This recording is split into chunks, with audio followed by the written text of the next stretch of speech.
Hey, what's up guys, it's Renaldo here. So this video is going to focus on two things. It's going to focus on Cabanac being dismissed from the Department of Agriculture. Clearly a year later, and the mainstream media is still as obsessed as ever with Cabanac's future, because they tried to ruin his life just little less than a year ago, where they came out with all of these things out of context and tried to portray him as this racist that we all know he isn't. And then they put pressure on John, asking him, what's happening? Are you going to dismiss him? And then eventually now, I think 10 months later, after they started the attack on Ramon, it has now finally led to him being dismissed. So here is the article. It says Ramon Cabanac sacked as TNA's chief of staff on his birthday. Yeah.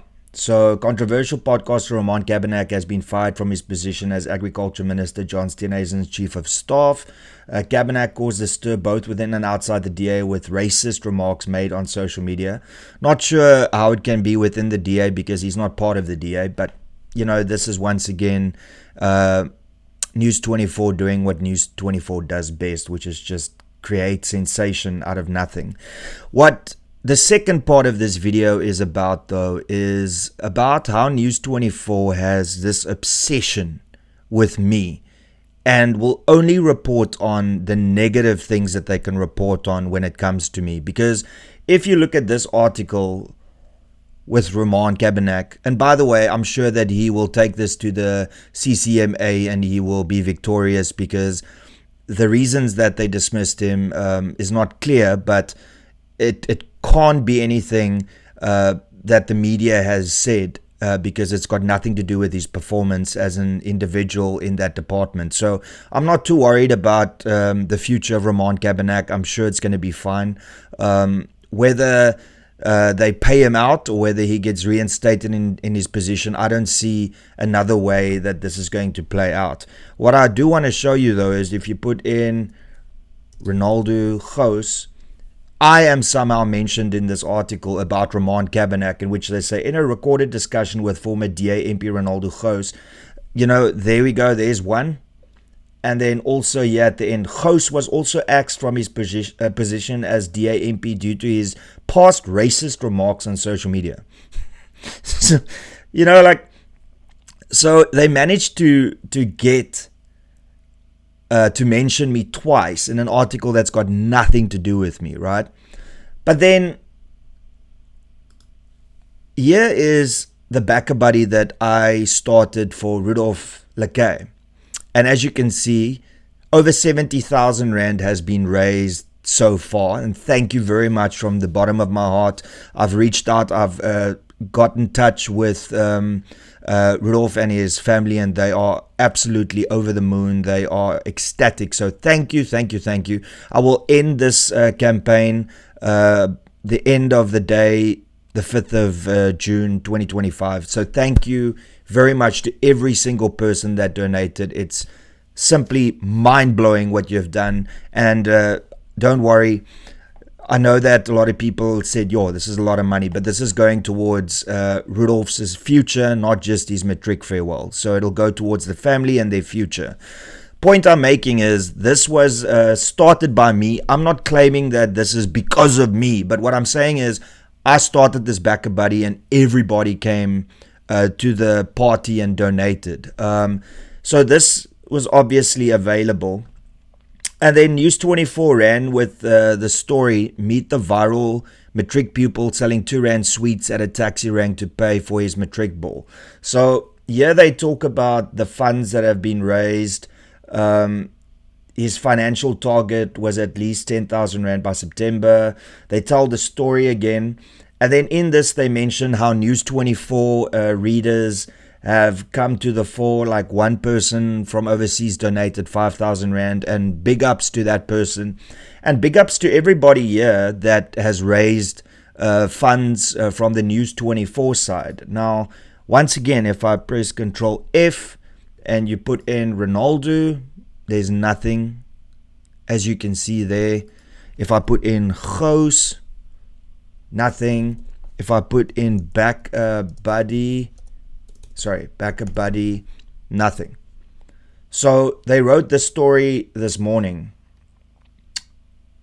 So no mention of the 70,000 Rand that has been raised by you guys through BackaBuddy. They talk about somebody covering 800 Rand, somebody covering 5,000 Rand from overseas, but they don't mention the 70,000 Rand that was raised by you guys through the BackaBuddy that we started. Now, this is what I just want to let you realize quickly. So when there's a negative story where News 24 can talk about me, they bring that in and then they talk negatively about me. The moment there's a feel-good story where it contradicts what their viewpoint of me is, then they obviously aren't interested in covering that, because why would they want to portray me in anything but a negative light that portrays me as this right-wing lunatic and this racist? So this just shows the contradiction and the complete and utter bias by News 24 when it comes to me.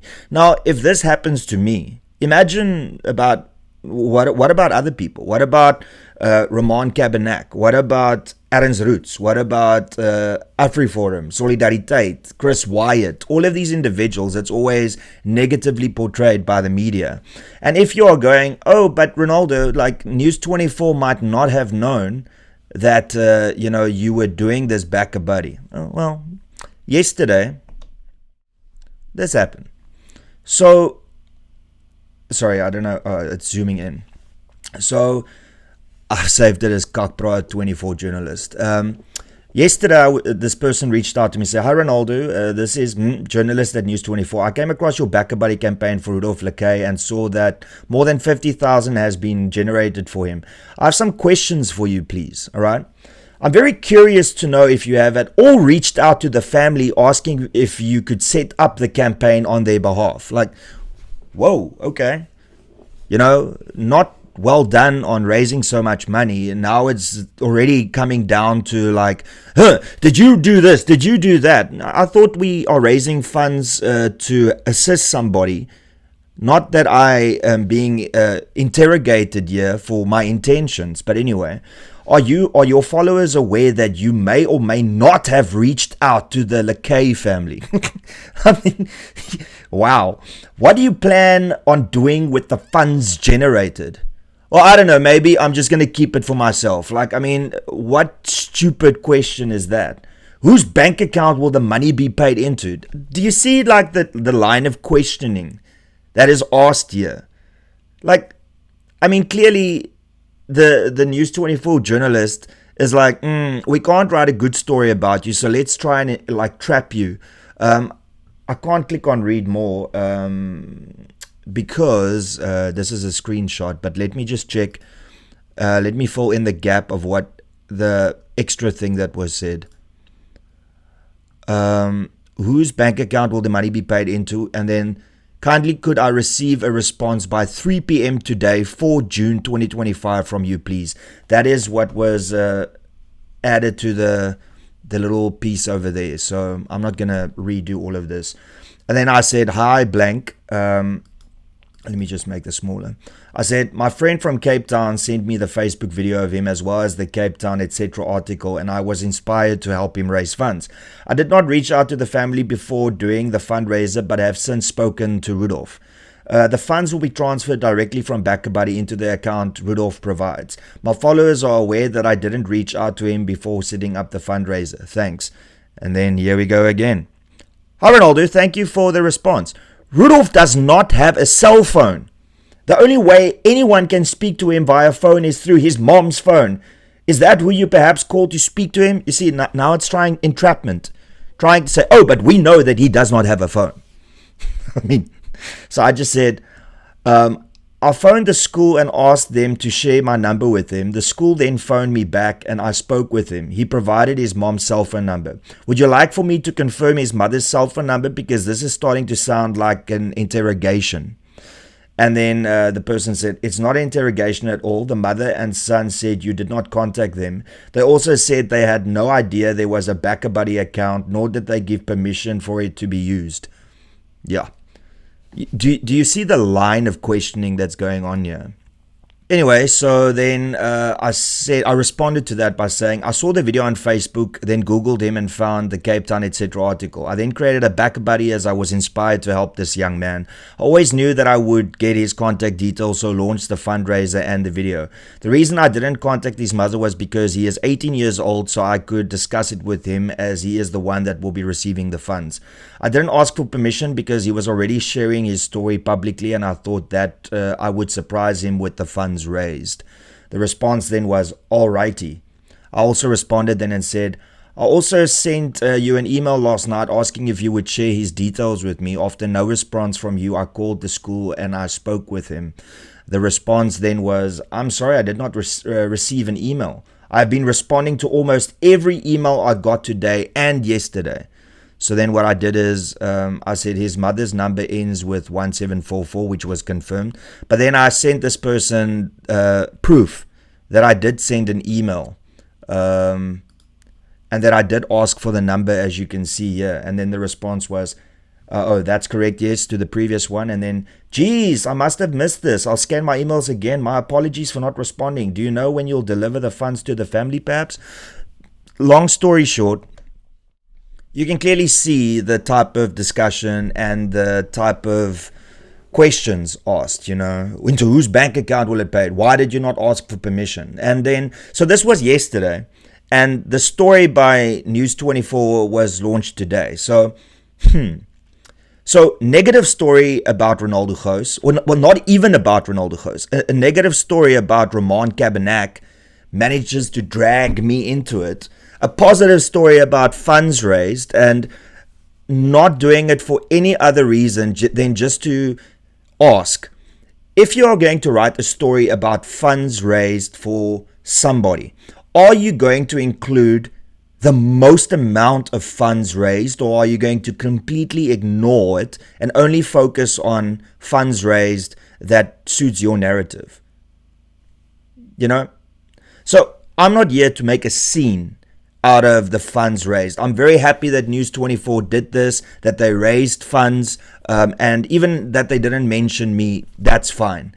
But the problem I have is that you have no problem to publish a story that's got nothing to do with me and then drag me into it and bring up all of these things that fit your narrative.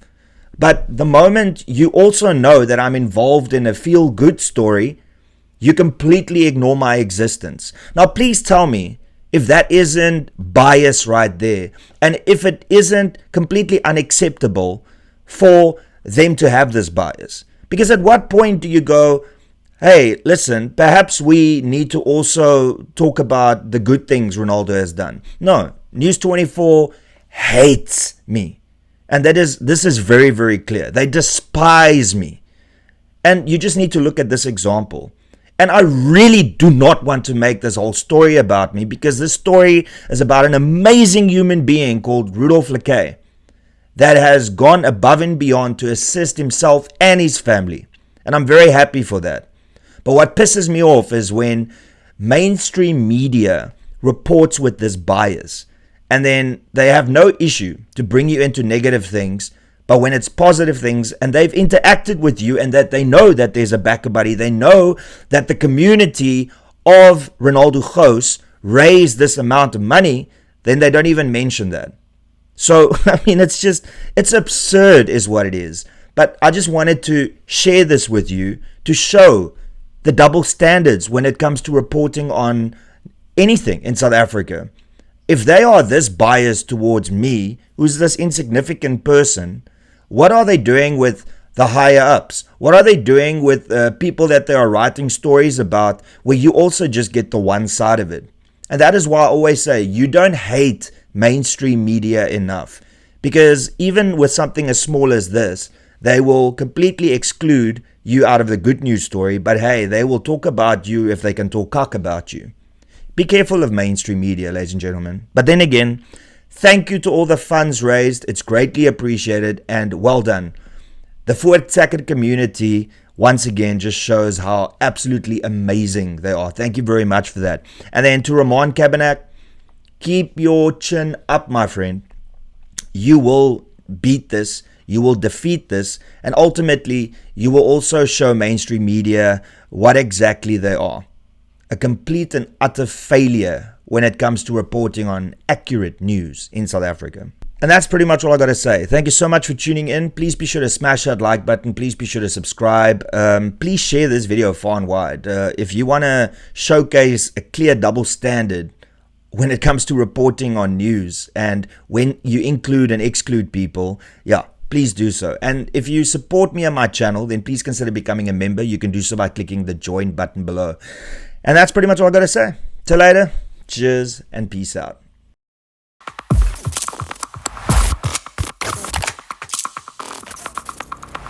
You don't even know me, but every time you see me, you say I wear my massacre.